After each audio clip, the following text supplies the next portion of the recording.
Good afternoon, everybody, and thank you for being here.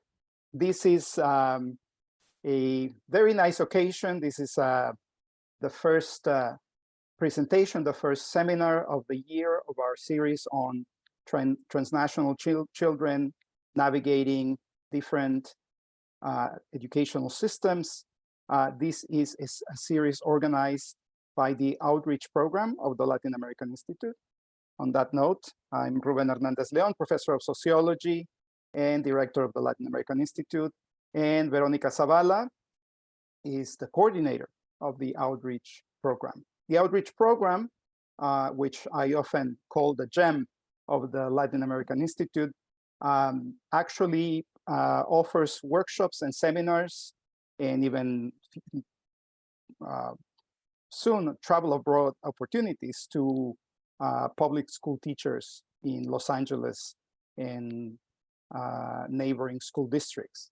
So it has offered seminars to hundreds of participating school teachers who then go back to their classrooms and create lesson plans, imagine new things, and share new knowledge with their students, all the way from the early grades to high school. So this is a wonderful program. And today we have the opportunity to say hi and welcome to our friend, Dr. Mónica Jacobo-Suárez, who's a researcher of the Centro de Investigación y Docencia Económicas, CIDE, in Mexico City. And Mónica is a scholar who has been involved for quite some time in the study, of the experiences of transnational and migrant children who return to their home countries, and after perhaps experiencing their first years abroad and in a different educational system, have to reintegrate to schools and other institutions in their homeland or the homeland of their parents. So Mónica, thank you for being here. Mónica is going to present for about 35 minutes, and then we'll have an opportunity to exchange with her, to discuss her ideas, her findings of her research. Veronica Zavala will be coordinating the Q&A. And the title of Mónica's presentation is Governmental and Non-Governmental Responses to Migrant Children and Youth in Mexico. And she is going to tell us a little bit about good practices and pending issues in the various policies and practices to extend educational opportunities to those children who are born or who started their educational careers abroad. Mónica, thank you again and welcome. Thank you so much, Ruben, and thank you, Veronica, for welcoming here. And I'm very happy to be here and very honored to be speaking about this topic after other colleagues who precede me, Victor Zúñiga, Tatiana Klein, Betsabe Roman, and of course, Edmund Ted Hammond. So hopefully what I will be presenting today is somehow a continuation of the topics that they have already presented. But in my case, I want to give you like a broad perspective, like a roadmap of what's going on with the actions and interventions that we've been implementing, designing and pushing for the integration of migrant children in Mexico. So without further ado, I'm gonna start sharing my screen.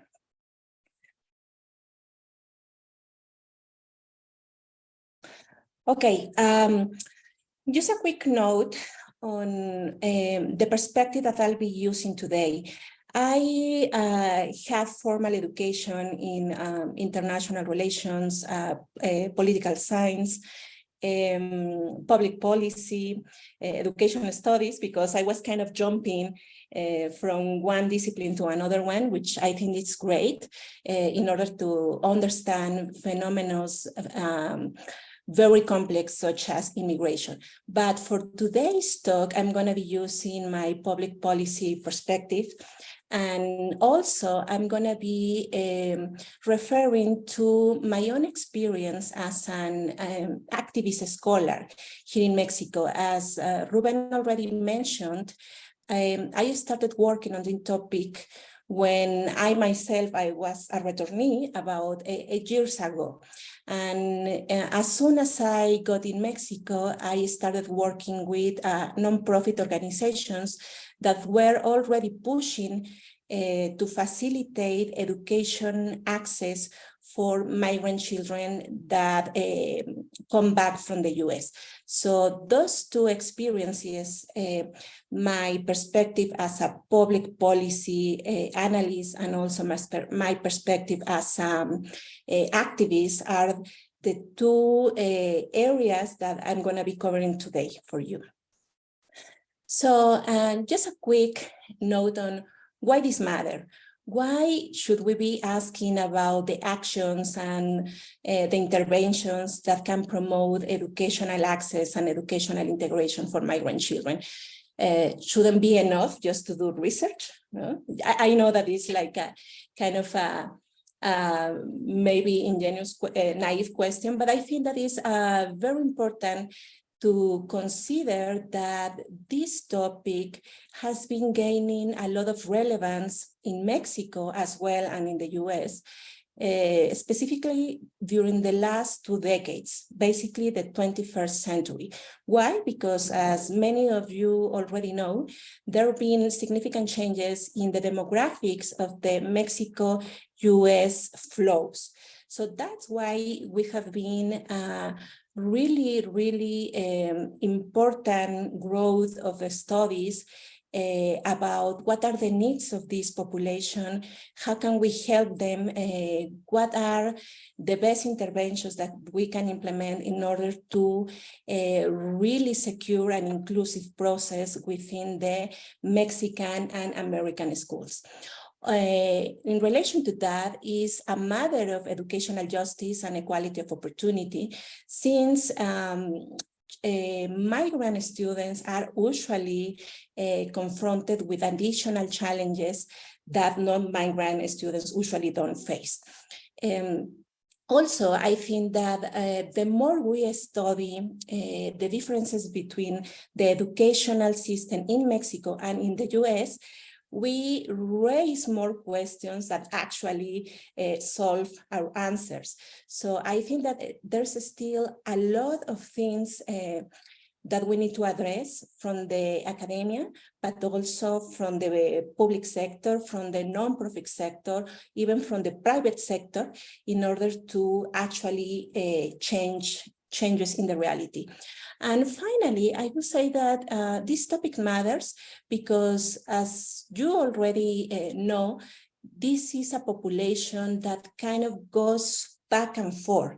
It's not only an issue of, okay, these children are Mexico responsibility because they are originally from there, but it's actually a shared responsibility because these kids may actually come back to the US. And also, as you may already know, we have a growing number of US-born children of a Mexican descent that now are living in Mexico. They, of course, can be back in the US, and therefore we need to plan for interventions kind of in coordination with our two educational systems. So with that in mind, what I want to do in this short presentation is kind of to provide a panoramic perspective on the situation of migrant students, starting by doing a very brief summary of what are the challenges that are faced here.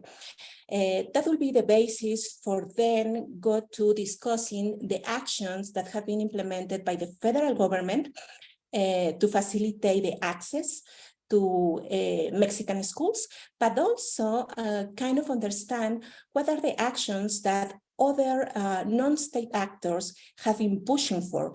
And in this tenor, I'll be talking about some actions implemented by higher education institutions, but also another ones implemented by the private sector.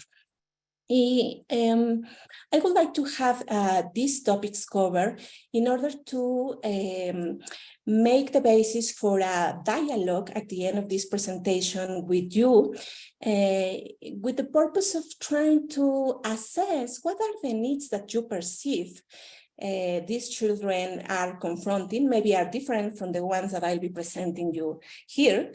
And that will be very, very normal since I have a Mexican perspective because I've been working here for quite a long time, but I'm sure that we may be able to kind of identify alternatives to address these needs in a complementary way. So just a quick reminder, why US-Mexico migration matters? Well, just because a unique phenomenon in the entire world. The US-Mexico migrant corridor is a unique case in the history of international migration, basically for three characteristics: the neighborhood, the sustainability, more than a century of continuous flows going back and forth, which is something that doesn't happen in any other part of the world, and also because of the massiveness of these flows. We know that the volume of Mexicans immigrating into the US has been changing over the last decades, but overall, the volume of these flows remains significant.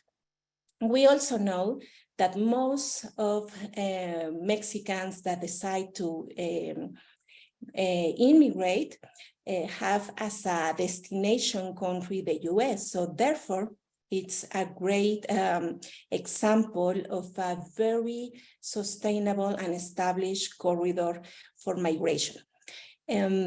We also need to understand that this constant coming and going has been a characteristic present since the beginning of the US-Mexico migration. It's not something that happens only in the 21st century and that now we have to take care of. It's actually something that has been happening for quite a long time. However, what is different during the 21st century is the magnitude of the flows and also the changes of the flows. This diagram is just to remind you of some significant changes that you may have already been aware of, basically during the last 3 decades. We can see two contrasting population flows in this graph. In orange, you have those Mexicans who have been coming back from the US to Mexico. And in the blue line, you have the Mexicans you receive in the US. That is the immigrant flow. This graph, by the way, is part of the work from my colleague, Diego Terán, who is a great demographer from Colegio de Mexico, and he kindly agreed to share these numbers with me in order for me to present them with you today. So we can see in this graph the very clear moment in which we were talking about the net zero balance in immigration, because the return actually was larger than the immigration around the 2010. But now we can see that both these flows have been going lower and lower. That doesn't mean that return flows are not longer important for Mexican policy. They are actually, but we need to understand that the peak occurred in the 2010. And therefore, we now have smaller numbers of people coming back from the US, but yet they are even bigger than those ones experienced at the beginning of the 21st century. So even though we may think, oh, maybe we are coming back to the trends in the previous century when we have more Mexicans going there than Mexicans coming back, that's not for sure. We know that now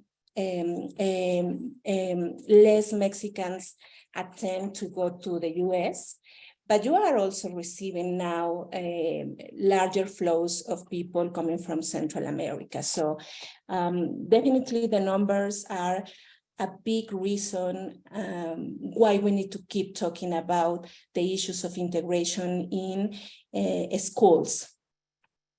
So if we take a closer look to the immigration flows, and this is another graph from another colleague, Aguilar and Ortiz, who made this graph until 2015. And these are the numbers only for the US-born children of Mexican descent that now live in Mexico. We can see as the height of the columns, the stock of these children living in Mexico, and the different colors in orange and blue indicate the when they arrive to Mexico. If they arrive under the last 5 years, which is the case in blue, or if they arrive before those 5 years. Okay, these numbers are just the basis to understand why we need to take a look to this population. And now with this slide, I wanna make a really quick recap to what you may already have been discussing in the previous sessions of this series.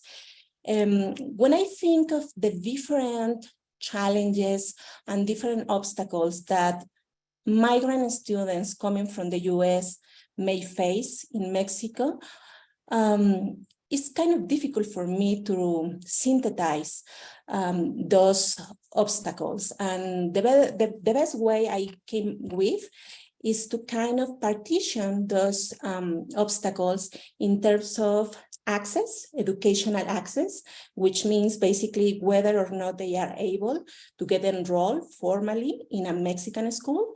Inclusion, which is basically what happens once one kid is already enrolled and attending classes in an elementary school in Puebla, for instance. And then another stage, which is educational continuity, which kind of looks at what happens with these kids in the long term. Do they get enrolled in elementary school, but then do they graduate from elementary school? Are they able to actually transition to middle school? Are they actually able to attend college education in Mexico? Or what happened? Do we lose them in time? What happened with them?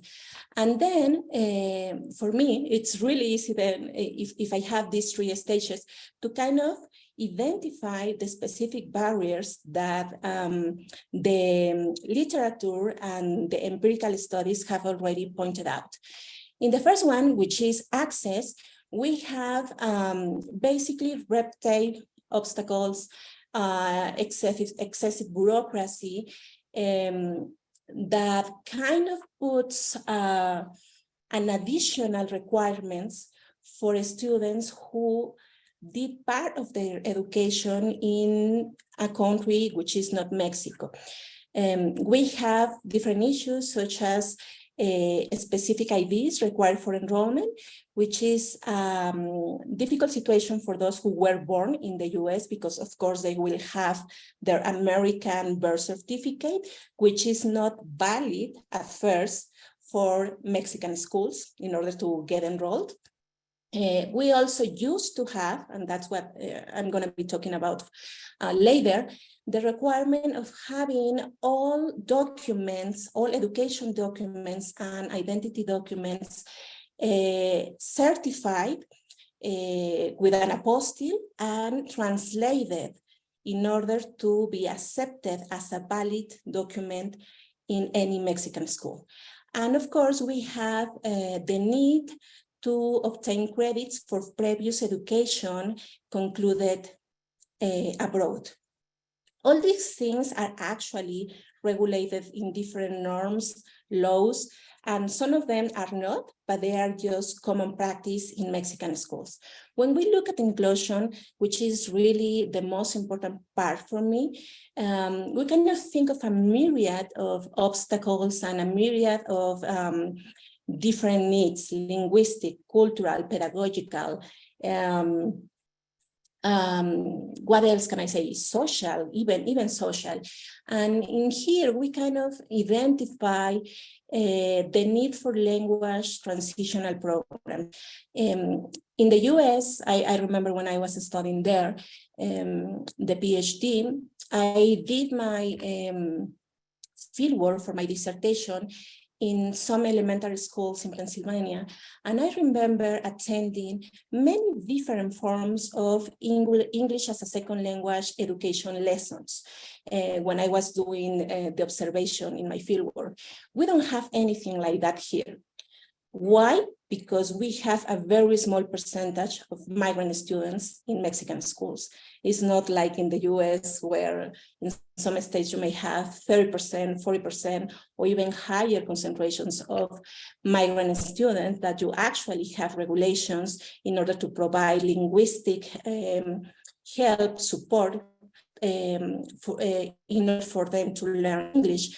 We don't have something like that in Mexico, and it's something that is not considered as an urgent need by decision makers, by policy makers, and not even for school principals.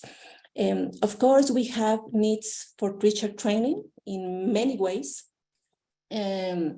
from understanding the different needs these students may have, and even providing them with pedagogical tools so they can actually integrate better these students when they don't have a good command of Spanish, so they can understand what's going on within the classroom. And of course, we have some issues to address curricular content, because we don't have transitional programs in order for these students to kind of catch up with some subjects such as history or geography for a specific Mexican context. And finally, with educational continuity, we have also some issues to access higher education, because all those different documentation and bureaucratic requirements that I already told you about, that happens at the elementary level or basic education, we call it basic education in Mexico, which goes from K to grade 12. When you try to go further in the education continuum, the requirements in terms of documentation are only bigger and bigger and bigger. Of course, if you arrive from the US with your high school finish in Mexico, in order to enter a college or a university here, the school authorities will ask you to revalidate all those studies that you have already finished in the US. And also we have a really interesting issue of identity and sense of belonging, which is basically how long does it take for a student who basically was raised in the US, attended elementary school, secondary school in the US, learn English as their primary language, socialize in American schools, to feel as Mexican in Mexico. It's a big issue that some studies have started to address, because it's another way of integration. You may have access to a school, you may actually be able to graduate from college in Mexico, but if you don't feel as Mexican, and if you are not able to communicate efficiently in Spanish, and if your socialization is really limited, that actually it's a very, very important obstacle for integration. So let's start talking about what are the actions that have been implemented by state governments in order to facilitate integration. The first change, which is kind of the big change in the last decade, was the repeal of the apostille requirement. Did happen thanks to the joint effort of some scholars, activists, migrants, and also some immigration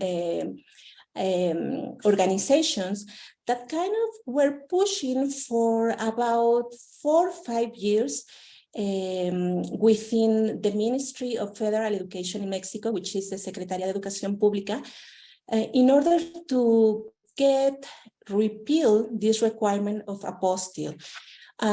Before the apostille was repealed, this seal was required for enrollment, for revalidation, and for obtaining final certificates when any student coming from abroad was finishing a degree, a specific level.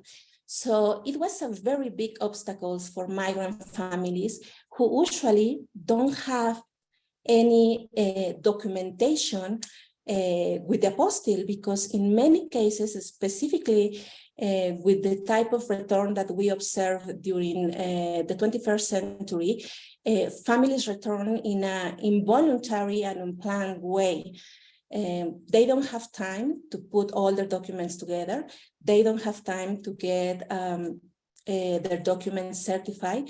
And they actually find out that they will need to do that when they are in Mexico. So this alliance of academics, non-profit organizations, and returnees was pushing for the Ministry of Education to abolish this requirement, and that was actually a reality in 2015. The specific document that was modified is called the Normas de Control Escolar, which is a really long document that you can find in this link if you are kind of really picky about knowing the details for the modification. You can find it there. But basically, the main changes that were achieved was that no apostilles or certified translations will be longer necessary for school enrollment. Also, no apostilles or certified translations will be necessary to revalidate studies from K to 12. And also, the completion certificates will not be conditioned or labeled as provisional, which used to be a practice in many different schools when the student identity couldn't be proven. What do I mean when I say that identity couldn't be proven? It's not that they don't know who they are or that they don't have any kind of document to prove who they are. They actually have, but in many cases, the documents they have are not valid for Mexican schools or for Mexican authorities. And I'm talking specifically when the birth certificates were issued in the US. That was the main issue. The second action, also a normative change, occurred in 2017, just 2 years after the first change, and it was a bigger normative change because in this time, the Senate and former President Peña Nieto amended the General Education Law in order to facilitate the access to higher education for students who were coming back from the US.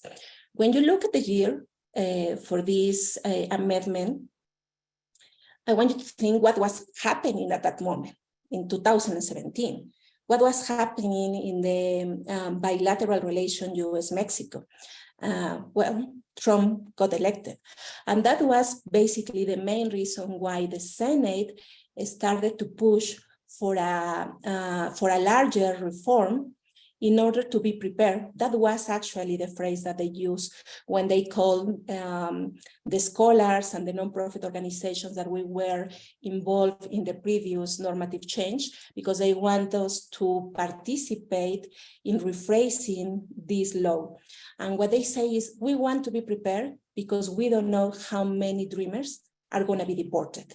And we want to make sure that if they are deported, we have everything in place so they can access college education in Mexico, and that they can actually have all the documentation required in order to get enrolled. So what happened with this change is basically that they made extensive some of the changes included in the previous modification, basically saying no apostilles or certified translations will be now necessary if you want to revalidate higher education or actually start college in Mexico if you are coming back from the US. Also, if you have already completed your college education in the US in an area that is social, for instance, communication, social science, public administration, those all disciplines were considered as a social areas, you will be able to revalidate your degree automatically in Mexico. You wouldn't need to do a revalidation process or have complete your degree again in Mexico. No, it's gonna be really easy, and you just have your automatic revalidation. And for those disciplines that are not social, for instance, medicine, architecture, those things that are more technical, we will lower the equivalency requirement in order to do the revalidation. And also, the Senate recognized the GED as a full level. Before that, we wouldn't consider the GED as a middle school or the equivalent to high school in Mexico. So if someone with a GED will come back to Mexico before this reform, they will have to complete 3 years of middle school in Mexico, or high school, actually high school in Mexico, before being able to try to attend college. So it was, these were like a really, really huge amendments, basically designed in order to address a possible return, massive return of Dreamers, which actually never happened. However, we already have these regulations which are more suitable for the educational mobility in Mexico, US. What actions have been able or have been implemented from other sectors which are not the government? I want to mention only two, and I'm going to be also getting closer to finishing the talk. I want to share with you this story of a social entrepreneurship named Hola Code, which is basically a software engineer bootcamp, which is based in Mexico City. And they basically work with refugees and returning migrants from the US. They have them in an intensive bootcamp for about 5 to 6 months, where they teach them around 12 hours daily code. Basically, they help them to become software programmers. And the distinctive thing for Hola Code is that they say we are not just helping them to become software programmers. We are actually helping them to construct, to build a notion of community in Mexico. They provide not only these classes, but they give them coaching on leadership. They provide them with mental health classes. They actually make like a companionship in order for them to enter the labor market and be hired by transnational companies. They also say that their goal is to provide better option careers for returnees who have a high command of English, because usually what government offers to these returnees is just a kind of training them as a teachers of English. However, the wages that they can obtain as a teacher of English are much lower than what they will be received as a software programmer. So these are just some of the testimonials from some of the graduates from Hola Code. And as you can see, they don't seem like the typical profile for a dreamer. Actually, Ola Code said that they don't like to work with the returnees who have DACA in the US, because they are already the exceptional immigrant. And what Ola Code wants to do is to focus on those who were raised in the streets, who may actually be part of a gang in the US, but because of that, they don't have many options in Mexico. And even if you look at the different reforms that the government have been implemented, they are always looking for this specific profile, the Mexican dreamer who was able to conclude college education or who wants to continue their college education. But what happens with those that just didn't have the option to do that, or that they don't have the interest of completing a 4-year degree, or those who were actually deported 10 years ago, and now they don't have any options for them in order to conclude their education in Mexico. So those are the ones that Ola Code look for.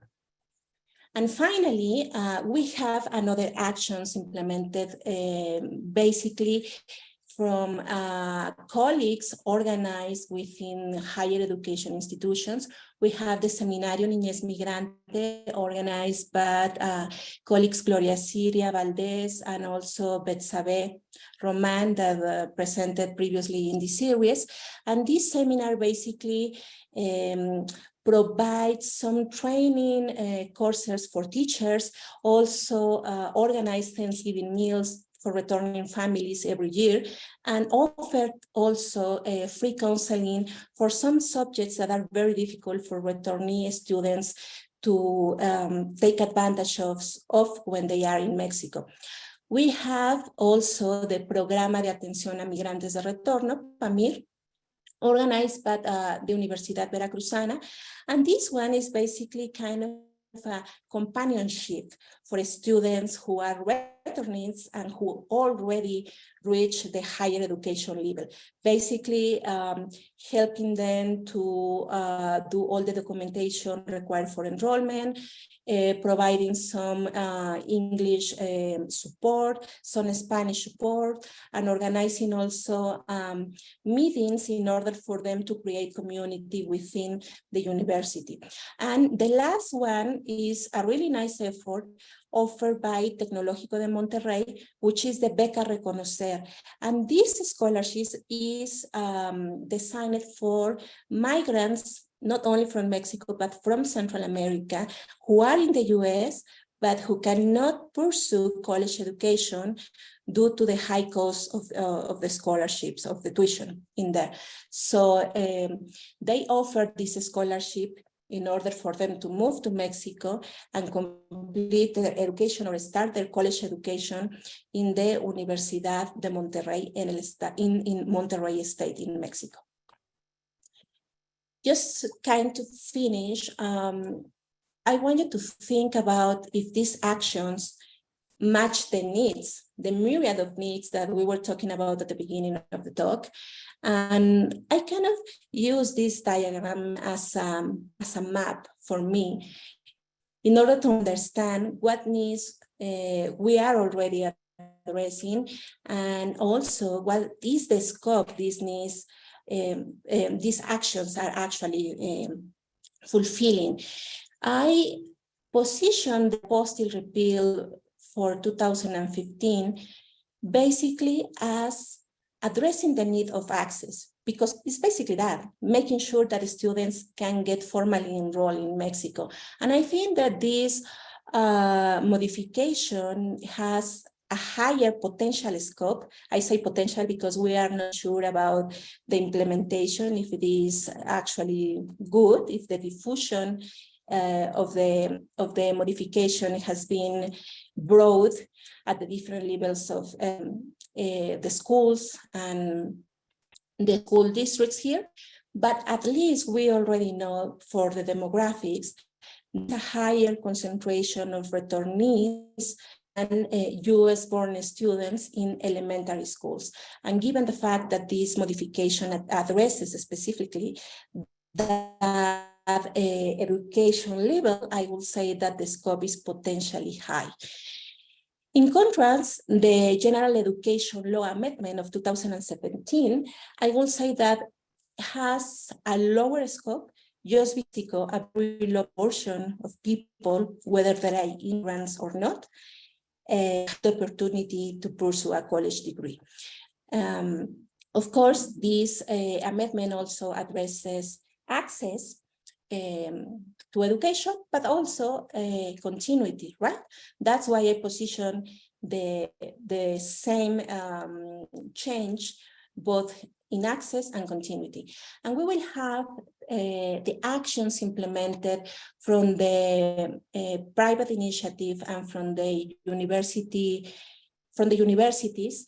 more related to the inclusion, addressing all the needs that we can find related to being actually included within the classroom and included within the Mexican society at growth. I just want to conclude with some thoughts on what we think we still need to do research about, and what we still can do and create interventions about. I will say that there is priority to focus on the linguistic issues that these students face once they are in Mexico. We don't have any public programs to facilitate the linguistic transition to Spanish and promote inclusion. And this is basically related that with the issue that we don't have really a strong body of research linking second language acquisition or heritage language with the field of return migration in Mexico. I know that this is a big issue in the US, second language teaching and migrant studies, but in Mexico it's a topic that is still so new that we haven't developed enough research, and of course, this hasn't permeated into the resource. We also need to invest in teachers training for those in service, but also for those who are training right now in many issues, since they may need understand the specific situation these children go through when they transition between educational systems, but also we need to teach them some linguistic tools so they are able to communicate with their students. We also need to design some vocational career options and certificate programs to make tertiary education available for all. Not every student who came back from the US is interested or has the resources in order to pursue a college degree. But still, we are really responsible for providing them solutions that will secure for them a decent life in their country where they are citizens of. So we are having a big gap in designing those options. And finally, we need to evaluate or assess the scope, the implementations, and the results of the regulatory advances made by the Mexican federal government in 2015 and 2017. And if we think of the issues of migrant students, Mexico, US, Mexico, I think we have some broad issues still unknown. And we need a lot of research in this area. We don't know about the educational and employment trajectories of these young people. Most of the studies only present a picture usually after 1 or 2 years of the return, but we don't know what happened after 5 years. We don't have studies covering longitudinal trajectories. We don't know what happened in the long term and in the medium term. And this is related with the question of how many remigrate to the US, because in that case, we need to think of some ways and alternatives to reintegrate them into that educational system that they already know, but they might have forgotten many things about it. We also have very little knowledge on how they capitalize their bilingualism and their biculturalism, aside from the call center sector, where we have some studies about how they've been recruiting mostly deported youth. And we don't know what happened with those that they don't go for the English teacher career path. I mean, what are their other options in order to capitalize on their linguistic and cultural assets? Also, we don't know if these trajectories of emigration and then returning to Mexico make any difference in terms of their quality of life. Are they actually improving their living conditions in contrast with what their parents experience in Mexico before they migrate, or they are actually kind of just replicating those poverty dynamics that led their parents to emigrate in first place? And finally, are we actually making some progress to binational educational policy? Are we communicating scholars, governments, and nonprofit institutions from the US and Mexico in order to create alternatives and policies that address this issue binationally? Because this is a very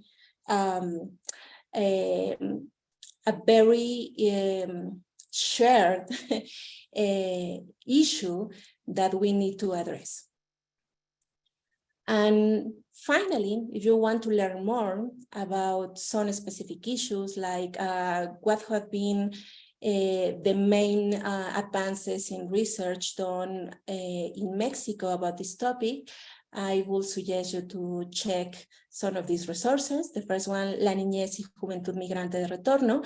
If you want to learn more about this social entrepreneurship OLA code, I will suggest you to go and check this article, After the American Dream, Immigrants Finding New Opportunities in Mexico. And finally, if you are into the normative stuff and really want to know the detail about these modifications and implications of implementation, I will suggest you to go and check the Migración de Retorno Infantil y Juvenil in Mexico. Well, thank you so much. And now I would love to have a conversation with you about what are your perspectives on these actions? Do you think that they are enough? Do you think they are just the beginning of something that needs to be much more developed? What are the needs that you perceive from the US? Any other question or comment that you want to address? Thank you very much, Dr. Mónica Jacobo-Suárez, for giving us this wonderful presentation and overview of all these policies from the government level in Mexico that are making huge differences in the lives of many migrant students. And this is the time for the audience to send us your questions. You can write them in the Q&A box at the bottom of the Zoom. And you can write their questions in Spanish or English, whichever language you feel comfortable.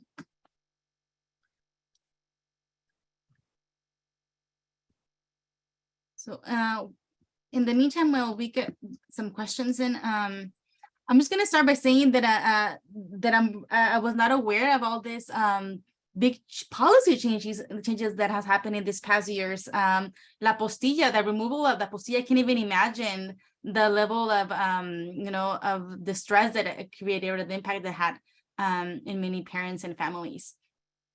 And so I know you mentioned that there's not enough research on the long effects of these policies, but just from your research, are there any stories that you have heard or you have through your research on of how this has impacted families or students?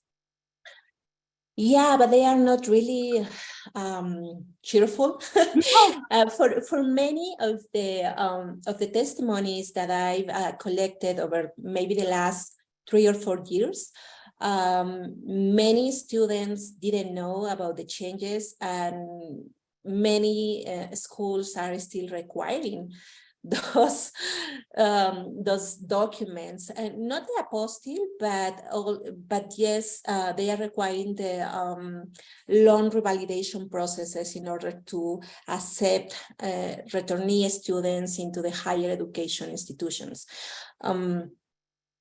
But I also know that even though the Ministry of Education, the CEP, tried to really make a huge impact with these normative changes, they didn't put any money in order to secure the implementation. So the only way they make available these changes was through formal letter to the school authorities in each state. But if you don't make any training workshops or something like that, it's really difficult for people to understand the magnitude of the changes. Because as I said, the Normas de Control Escolar is a very complex document. It's about 80 pages. Can you imagine any principals reading through the 80 pages and identify where the changes are? Well, not really. So it's been more kind of a slow process and a work from activists, from scholars, from migrant organizations, trying to push in for the correct implementations, but not really kind of like a top-down effort from the government.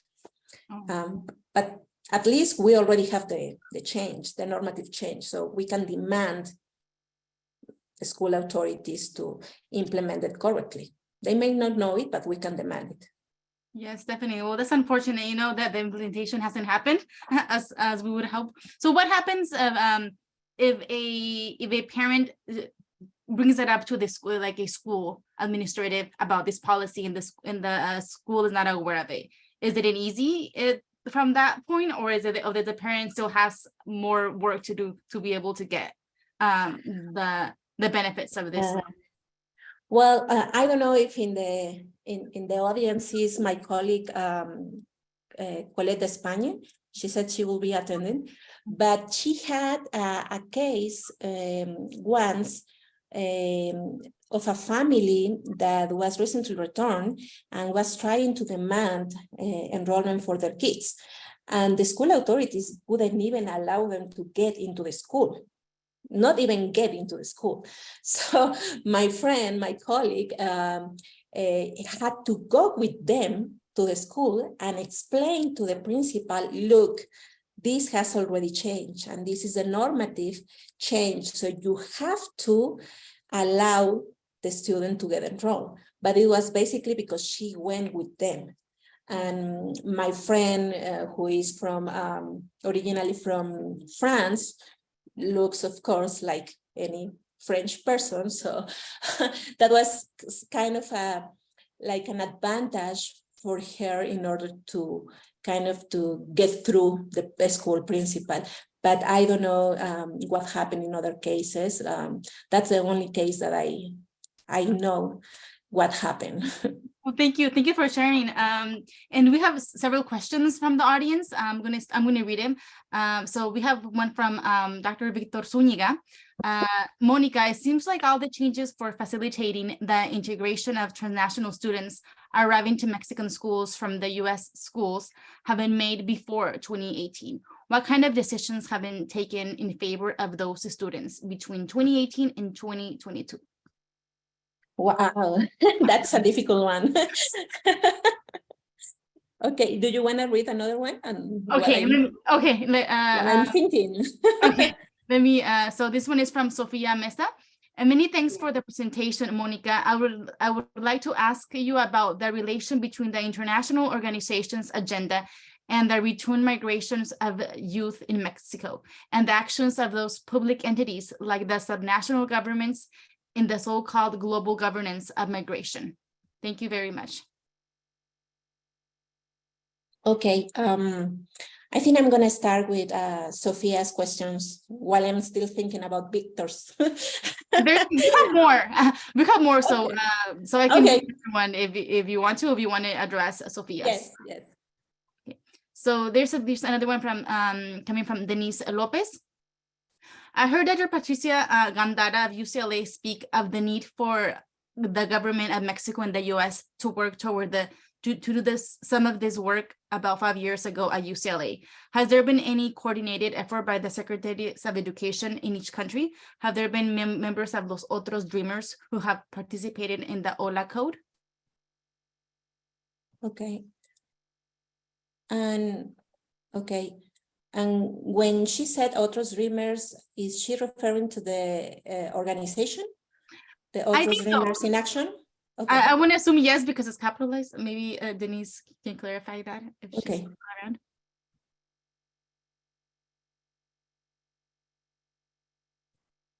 Okay, I'm still gonna go first with Sophia's question. It's kind of interesting for me that even though we have a lot of research pointing towards the inclusion needs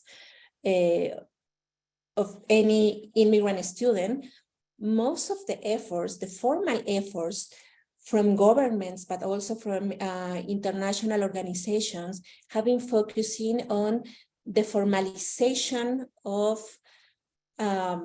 access. I had heard from some projects implemented by UNICEF, and I think that the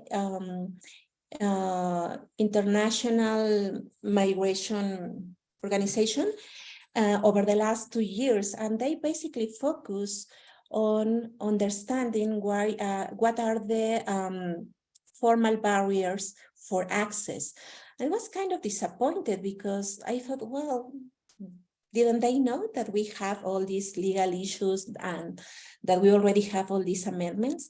And I was actually asked for some consultant agencies last year to help them finish this project for the UNICEF, basically kind of proposing some specific protocols in order for principals to accept these students at schools. And I thought, but you don't need to do that anymore because that's has been already mandated in the law. So why don't you invest in training teachers or in designing linguistic programs? I think that most of this international money goes to things that are kind of more easy to track, because it's easier to track like a normative or regulatory analysis than actually putting into place people working on designing some specific interventions. So what I will say to Sophia is that from what I know, at least UNICEF and the OIM have been all interested in the formal access to education for migrant children and also for children in transit, but they have not been implementing in inclusion in the classroom, not language, not teacher training, nothing like that. Have there been other actions implemented from 2018 to 2023, at least not from the federal government, and my guess is that even though there is a very important growth of the return population in Mexico, I gotta say there's not really a high profile issue to cover for the Mexican government. It's not like in the US where immigration is a really hot topic for high politics and that can actually make the difference in deciding elections. We don't have something like that here yet, even though some topics have been gaining importance, such as Central America immigration flows, and of course, violence related to immigrant flows. But still, the issue of return migration is still kind of considered as something that needs to be addressed only at the beginning, basically with reception services, providing some help so families they can get established, but nothing such as having a long-term companionship, and nothing like having long-term transitioning programs. So I will say to Victor that most of the things that I know that have been implemented are coming from other actors, basically higher education institutions, scholars, and I can think of the work of our colleague Maria Luisa Parra, working with UPN, Universidad Pedagógica, in training teachers. Also in some specific linguistic curriculums that have been created for some PhD students in linguistics in order to address the linguistic needs of returnees. I know specifically about a case of a student who developed a transitional language and cultural program for returnees, and she applied this program for around 6 months with 3 returnees in Puebla, and the results are really wonderful. But still, if we keep doing things in isolation, the potential scope is really limited as well. I don't know, I think that maybe we need to keep pushing and join efforts in order to force the government to take a look to this issue again. And finally, the question about if there have been any joint efforts between US and Mexico and different actors. Yeah, Patricia Gándara has been a huge leading force in doing this. However, what I will say is that when you are not pushing, the joint efforts just disappear. The last effort that we did in order to kind of create a working group with the Mexican and US government was held a year ago with an event from the US-Mexico Alliance. And we have some representatives from the Federal Education Ministry at that time, and they were really willing to actually create a space in order to promote some policies for these specific groups. But of course, when you have them in the event, they say, oh yes, we'll do it. And then nothing happened. It's really difficult. And of course, we have been having a high rate of rotation in personnel within the Ministry of Education. That's also something that kind of makes difficult the collaboration.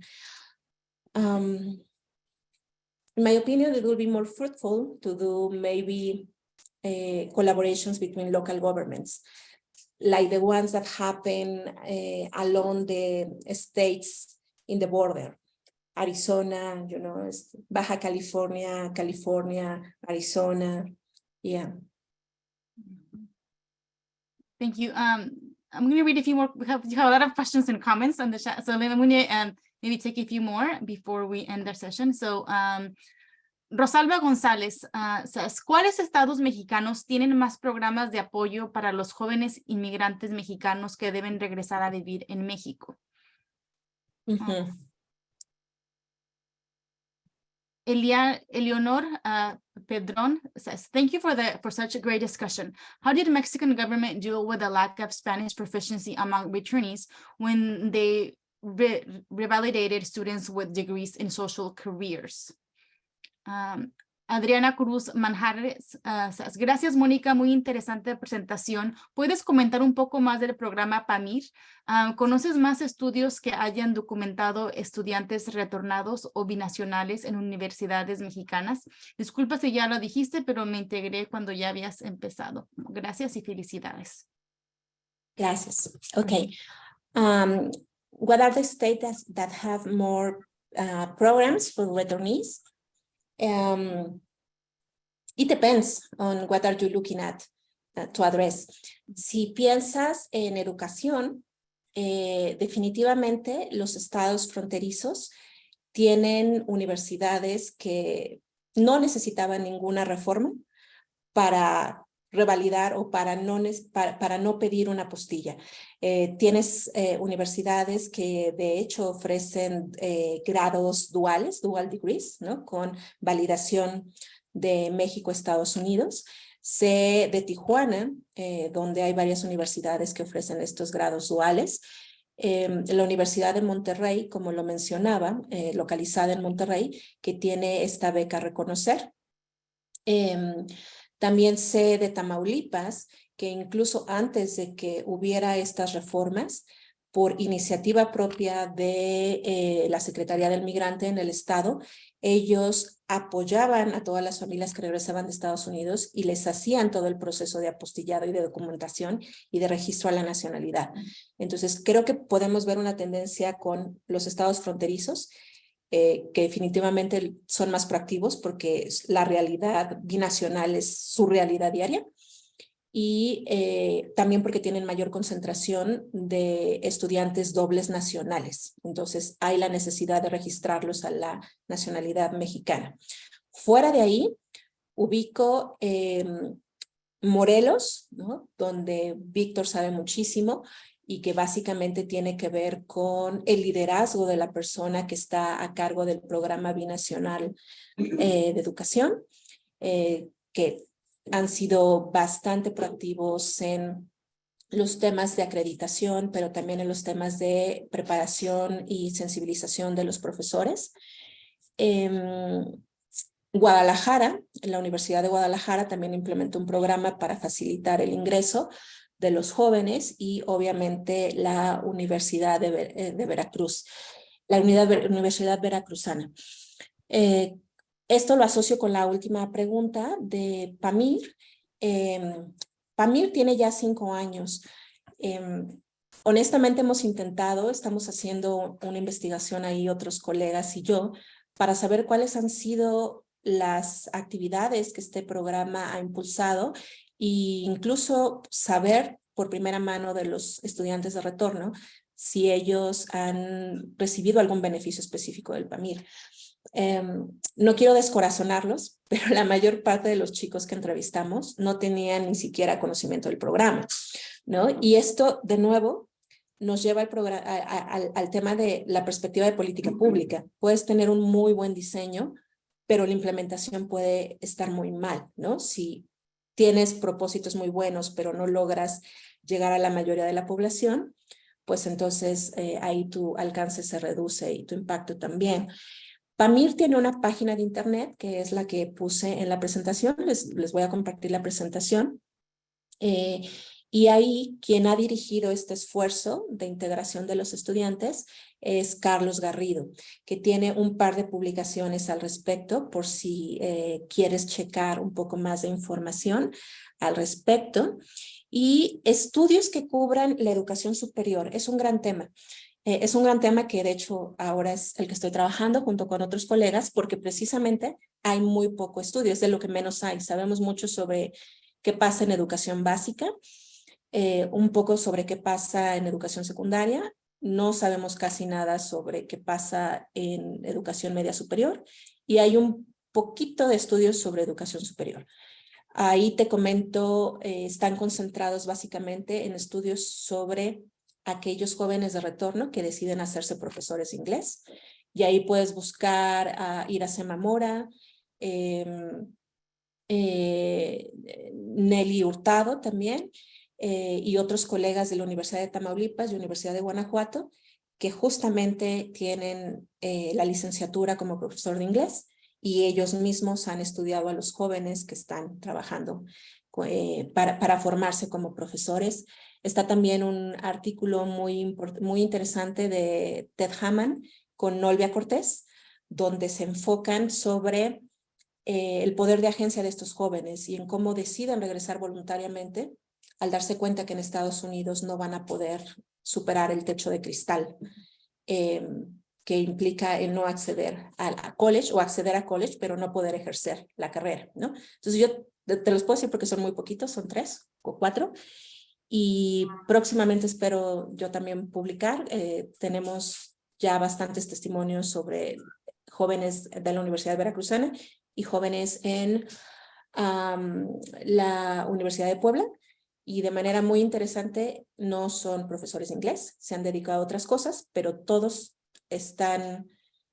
sus decisiones están permeadas por la experiencia migratoria, de tal forma que terminan convirtiéndose en lingüistas, estudian administración internacional, negocios internacionales, siempre con un componente internacional. Eso es lo que te diría. ¿Y qué pasa cuando regresan y tienen esta carencia del español? No conozco, de hecho, ningún caso de revalidación. Me encanta presentarles las normas porque es lo que puede ocurrir, ¿no? Es lo que tenemos como potencial, pero no he conocido a nadie que haya revalidado sus estudios posteriores al 2017. ¿Qué haría con una revalidación automática? Yo asumo que pues lo que te están revalidando es el conocimiento del contenido, ¿no? Que si fuiste administradora en Estados Unidos, estudiaste administración, pues es más o menos el mismo contenido que tendrás que cubrir en México.